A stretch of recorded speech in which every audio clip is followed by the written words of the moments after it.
Well, hello xenographers everywhere and welcome to another episode. I seem to have collected a lot of vintage lenses over the years, but the focal length I use the most is the good old 50mm. So I'd like to share with you today my 5 best picks for 50mm vintage lenses. Some of the lenses I'm going to show you are fairly inexpensive, one or two are more expensive, but they'll all give you really nice images. They've all got a unique signature look and they're all readily available to buy and to use today.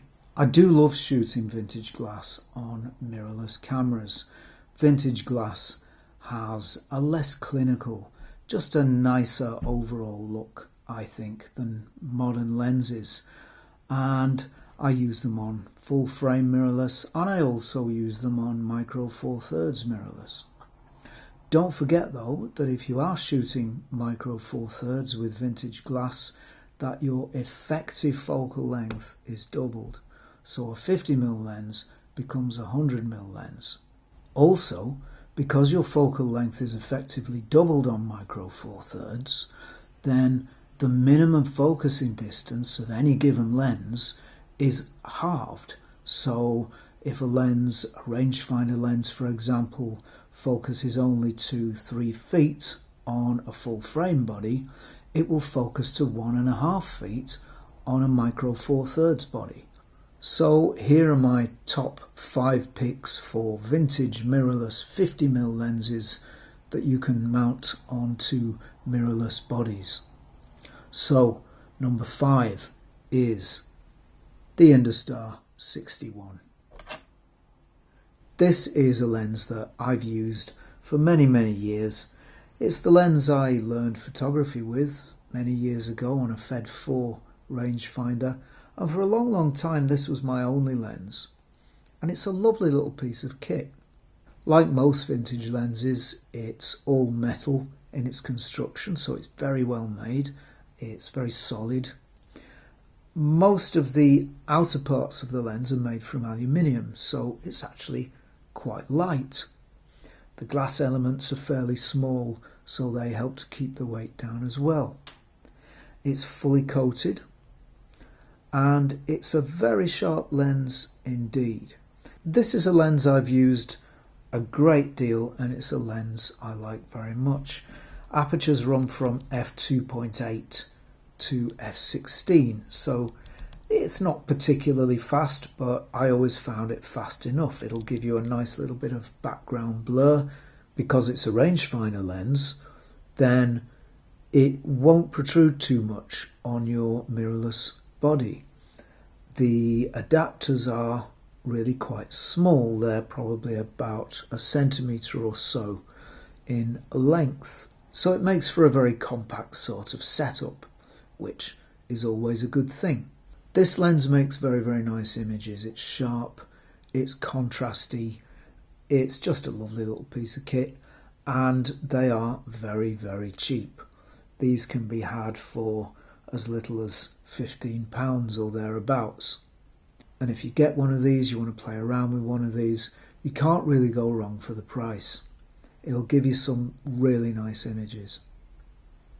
So number 4 in my list of the best 50mm vintage lenses for mirrorless is this little lens. This is none other than the Jupiter 8. This is slightly faster than the Industar 61. It has an aperture of f2 and minimum aperture is f22. There are no click stops on this aperture ring, so it's great for video if you want to change your exposure during a shot. Again, it's a rangefinder lens, so minimum focus distance is 3 feet or 1 meter. The outer body and some of the internal parts are aluminium, although the focusing helix is steel and brass, so it's very well made, it's very high quality, and all in all it's a lovely little lens. Older versions like this one have a red letter P in Cyrillic on the front face there. What that means actually is that the lens is coated, as in fact all the subsequent Jupiters were. So it's a bit of a myth that the red P versions are the best Jupiter 8s. I've found almost no sample variation across the production run from the 1950s right up until the early 1990s. All the versions that I've tried and tested have had equally good characteristics. It's not quite as sharp as the Industar. The Industar does beat it on sharpness, I think. It's also less contrasty. It gives you a slightly more mellow, slightly more muted look. But I do like the Jupiter very, very much. I've used it a great deal and it gives some fantastic images. As far as prices go, these can be had for anywhere between £20 to £40. You don't really need to pay too much more than that for one. And you can often get a good one on a Zuiko 4 or 4K body. The later versions of the lens were black with coloured markings, green and red on the body, which I think are really stylish. I think they look really good. And these really do suit mirrorless cameras. It's very, very nicely made. It's a very high quality bit of kit. The engravings are very nice, the finish is very nice, the operation is very nice, and it makes some really great images. It's just a lovely piece of kit, and it has a very well deserved place at number 4 on my list of vintage 50mm. At number 3 on my list of top 5 50mm is this little lens, or should I say this not quite so little lens. This is an SLR lens. It's from a Russian SLR, the Zenit, and it is the Helios 44, or in fact the Helios 44-2. There is very little difference between the two. I've used both lenses extensively and they are pretty much the same thing. I think the 44-2 has very slightly higher resolving power. This lens has become a bit of a celebrity in its own right because in the right conditions it will produce the swirly background that it's famous for. Now that's not everybody's cup of tea, I know, but personally I really like a bit of swirl. I think it gives a really nice, slightly surreal look to an image. The Helios is not quite a 50mm lens, in fact it's a 58mm, so it has slightly more reach than the other lenses on this list. But that's no handicap. To all intents and purposes, it can be considered a 50mm. This is a direct copy of a Zeiss lens from the 1930s, and it really shows. This is a lovely piece of glass. It's an f2 lens, so it's pretty fast, and minimum aperture is f16.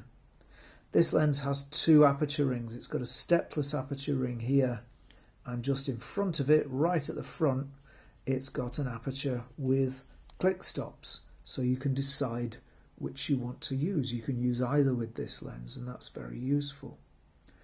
It has an M42 mount, so adapters are no problem. M42 is a very, very common mount. And this lens will focus down to 50 centimeters, so that's a really nice quality to have. Personally, I think it's great to have a lens that's as versatile as possible and as close a minimum focusing distance as possible. That's one of the reasons I like this lens so much. I think it's a rather stylish looking lens as well. It's got these, certainly in the 44-2 versions, it's got these green markings, yellow markings on the focus ring, white markings on the aperture ring. It's all metal, so it's well constructed and it will last. Some of the lens is made from aluminium, but much of this lens is made from steel, so it's rather heavier than the Industar or the Jupiter. Its performance is fantastic. It's very sharp, it has good contrast, it'll give you some wicked flares if you're shooting into the light. It does lose contrast, of course, under those conditions, but personally I like that look and feel very much. The focus ring is right at the back here. It's got a good grip, so you can find it very easily when you're looking through the viewfinder. It turns through around about 3/4 of a circle, so it's a fairly long throw. This is another lens that was made in the millions. There are so many of these lenses around, and you can pick a nice one up for £30 or upwards. I can't praise this lens highly enough. This, for many years, was my main lens, and I've got some really nice images with it, images that I think have a very unique feel to them. On a mirrorless body, because this is an SLR lens, the adapter is about 3 centimeters or so, perhaps a bit more, and it does add a little bit of bulk, but I think because of the lens design and the lens look, it actually looks quite good. I've never found it a problem on the Sony A7 or indeed on my Micro Four Thirds body, the Panasonic GH2. I think it sits quite well on both those bodies, and it's quite a good looking lens. I think it looks really good on either of them. Try one of these and you won't be disappointed. So, places 5, 4 and 3 are filled. So we've got 2 lenses left. One will take the second place and one will take the first place. This is a really hard choice. And in the end, I think it has to come down to which lens I would use the most. So I'm going to say for second place in best vintage 50mm lenses is this little beauty. This is the Leica Summitar 50mm f2. Now there's no doubt that this is a very beautiful lens. Its quality of manufacture is quite astonishing. The quality of its images is quite astonishing. It's unique. It has a look that I've never seen in any lens anywhere else. It renders colours in a very, very beautiful way. Like any lens, it has advantages and disadvantages. It's fairly fast at f2. Minimum aperture is f16. Close focus distance, however, is only 3 feet. And that for me makes it less usable than some other lenses in this category. I do like the versatility of a lens that can get close to the subject. In fact, the closer the better for me. And this lens, while it's a very beautiful piece of kit, it's magnificently made. It is without question one of my favourite lenses, and it does produce images that are quite unique. Nevertheless, it's a rangefinder lens. It's an old rangefinder lens, and that 3 foot minimum focus distance just, I think, tips the balance and puts this in second place. Now do bear in mind, when I'm talking about minimum focus distance, that's on full frame, so when I put this on my Sony A7, that distance is indeed 3 feet or 1 metre. On Micro Four Thirds, that distance comes down to 50 centimetres. However, because you're looking only through the central portion of the lens, it does lack that unique character that you see coming through on full frame. It doesn't quite come through to the same extent on Micro Four Thirds. So a very beautiful piece of kit, very cool looking, very nicely engineered, very nicely machined, fantastic images that it makes with a unique feel, a character that I've never seen in any lens before. But because of that minimum focus distance, it comes in this contest at number 2. Which leaves us with my number 1 pick for 50mm vintage lenses, and the winner of that particular xenography trophy is this little beauty. This is the Olympus Zuiko 50mm 1.4. This is a gorgeous lens. It's beautifully made. It matches the construction standards of the Leica lenses with ease. Look at that piece of glass. Is that not a beautiful thing? It's a lovely thing to look at, and it's a lovely thing to use. It's very short at minimum focus distance, which is 0.45 of a metre, 45 centimetres. It's about 1.5 inches long. It extends when you go to the infinity end, and that adds about 0.5 inch or so to its length. It's still a very, very small lens. It's slightly longer than the Industar 61, but it's a matter of millimetres. They're very, very close. This is a really small lens. It's very, very versatile. It gets down to 45 centimetres minimum focus distance, and it has that f1.4 maximum aperture. If, like me, you like to shoot wide open, then the bigger the aperture, the better. It's a lovely, lovely lens. I've made some images that I really like with this lens. It's very versatile, it's very small, it's not too heavy. If you mount it on your mirrorless camera, the adapter, because it's an SLR lens, will be probably about that big or so, I don't know, 3 or 4 centimetres. So mounting this on mirrorless does result in a larger setup than if you're mounting a rangefinder lens. Nevertheless, it still has fairly compact dimensions, and I've never found it to be a problem. This lens is the one that I have mounted most of the time on my Sony A7, and I've used it wide open for all number of shots, for all manner of shots. It's a sharp lens. When it's used wide open, then of course the plane of focus is very small, and I think that leads to criticism of it as not being quite as sharp as other Zuiko lenses or even other 1.4 lenses.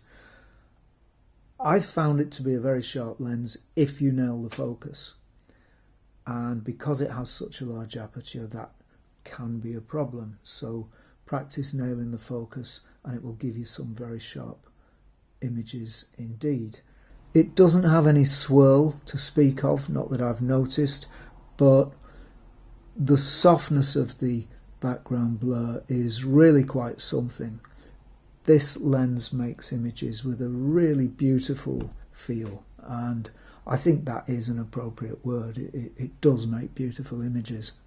The quality of construction is very nice. The quality of the images it makes is very nice. So well done to the Olympus Zuiko 50mm f1.4.